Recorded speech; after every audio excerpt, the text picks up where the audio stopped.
ধুবুৰী ধৰ্মশালা মহাবিদ্যালয়ৰ শিক্ষাৰ্থীসকলে দেশৰ প্ৰধানমন্ত্ৰী নৰেন্দ্ৰ মোদীৰ নেতৃত্বত পোনপটীয়া ভাৰ্চুৱেল মত বিনিময়ত অংশগ্ৰহণ কৰিব। ভাৰতবৰ্ষৰ প্ৰধানমন্ত্ৰী নৰেন্দ্ৰ মোদীৰ সৈতে অহা ২৭ আগষ্টত মত বিনিময় কৰাৰ বাবে নিৰ্বাচিত হৈছে ধৰ্মশালা মহাবিদ্যালয়ৰ শিক্ষাৰ্থীসকল।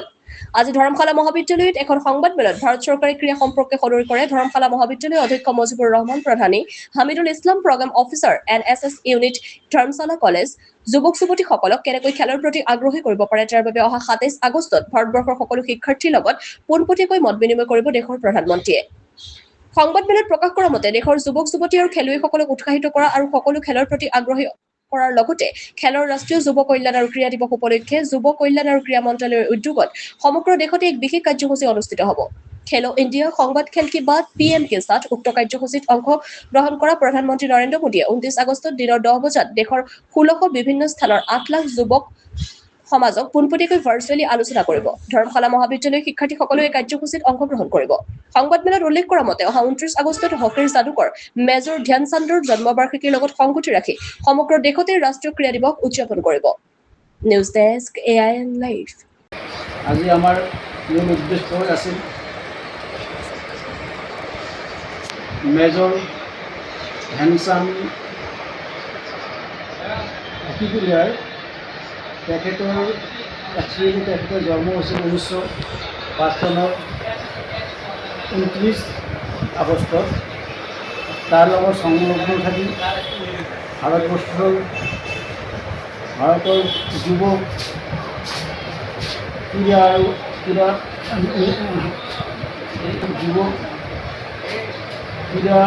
মন্ত্ৰালয়ৰ অধীনত গোটেই ভাৰতবৰ্ষব্যাপী আজি 27 আগষ্ট মাহৰ 27 তাৰিখত আমাৰ प्रधानमंत्री खेल की बात PM मोदी के साथ प्रोग्राम आरम्भ হ'ব, য'ত নেকি আমাৰ ধুবুৰী জিলাৰ দুখন মহাবিদ্যালয়ৰ বাছনি কৰা হৈছিল। ধুবুৰীৰ DN কলেজ, ভোলানাথ মহাবিদ্যালয়, ধৰ্মশালা মহাবিদ্যালয় অহাকালি এইখিনি আমাৰ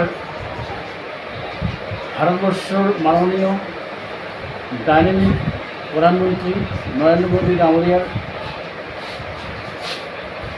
লাইভ টেলিভিছনৰ জৰিয়তে উদ্ভাৱন কৰিব, য'ত নেকি আমাৰ সমাজৰ যুৱক যুৱতীসকলৰ ক্ৰীড়াৰ প্ৰতি আকৃষ্ট কৰাৰ উদ্দেশ্যে আমাৰ যুৱ ছাত্ৰ ছাত্ৰীসকলক সন্মিলিতে প্ৰতিজন যুৱ যুৱতীহঁতৰ ক্ৰীড়াৰ প্ৰতি আকৃষ্ট কৰাৰ উদ্দেশ্যে আমাৰ এইখিনি আমাৰ ধৰ্মশালা মহাবিদ্যালয় আমি আয়োজন কৰিম আৰু তাত লাইভ টেলিভিছন দেখা হ'ব আৰু ছাত্ৰ ছাত্ৰী যাতে সেই আমাৰ অংশগ্ৰহণ কৰে তাৰ প্ৰতি লক্ষ্য ৰাখি আমি ধৰ্মশালা মহাবিদ্যালয়ৰ তৰফৰ পৰা মই অধ্যক্ষ হিচাপে আহ্বান জনাইছোঁ। প্ৰথমতে মই ক'ব খুজিম যে আজি আমাৰ ধৰ্মশালা কলেজ ধুবুৰী ডিষ্ট্ৰিক্টৰ ভিতৰত দুটা কলেজৰ চিলেকশ্যন পাইছে। আমাৰ এখন কলেজ ধৰ্মশালা কলেজ আৰু ধুবুৰী PN কলেজ। তো ইয়াতে ছিষ্টেম কৰিছে, সিহঁতে দুটা ছিষ্টেম কৰিছে, যেনেকুৱা A গ্ৰুপ আৰু B গ্ৰুপ। আমাৰ কলেজখন B কেটাগৰীত পৰিছে। তো আমাৰ B কেটাগৰীত পঢ়াৰ আমাৰ SOP যিখন দিছে, SOP মতে আমি 27 তাৰিখত আমি স্পৰ্টছ ডে হিচাপে পালন কৰিবলৈ লৈ আছোঁ কলেজত।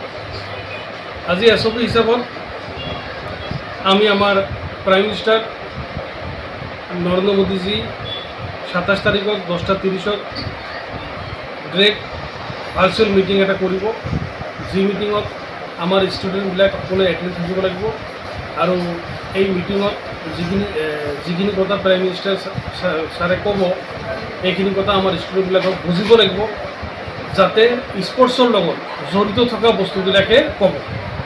তাৰ কাৰণ আমাৰ সমাজত এনেকুৱা হৈ গৈছে যে যুৱ সমাজটো স্পৰ্টছ বিল হৈ গৈছে। আজি ভাৰতবৰ্ষ ইমান ডেভেলপ হৈ আছে, ভাৰতবৰ্ষৰ আমাৰ ল'ৰা ছোৱালীবিলাক হয়তো গম পায় সকলোৱে, বহুতো মানে ভাৰতবৰ্ষৰ পৰা বহুতো ল'ৰা ছোৱালী আজি মানে আমাৰ আগবাঢ়ি আছে। সেইকাৰণে মোদীজী নিজে চিন্তা কৰিছে যে আমাৰ ইয়ং বেষ্টক মানে খেলাধুলাৰ প্ৰতি আগ্ৰহ কৰাৰ কাৰণে মানে এই 29 তাৰিখৰ প্ৰগ্ৰাম ছাৰে যেনেকৈ কৈছিল যে ধ্যানচান্দ বিশিষ্ট এজন হকী প্লেয়াৰ আছিল, তেখেতৰ জন্মবাৰ্ষিকী আছিল 29 আগষ্টত। এই 29 আগষ্টত পালন নকৰি আমি 27 আগষ্টত আমি প্ৰগ্ৰামটো পাতিবলৈ যাই আছোঁ। Sports as a national sports day হিচাপত আমি পালন কৰিবলৈ যাই আছোঁ। উদ্দেশ্যটো হ'ল যুৱ সমাজক আমাক মানে কি কৰিব লাগে, ডেভেলপ কৰিব লাগে স্পৰ্টছৰ ক্ষেত্ৰত। যিকোনো খবৰ আৰু বিজ্ঞাপনৰ বাবে যোগাযোগ কৰক 7896121996।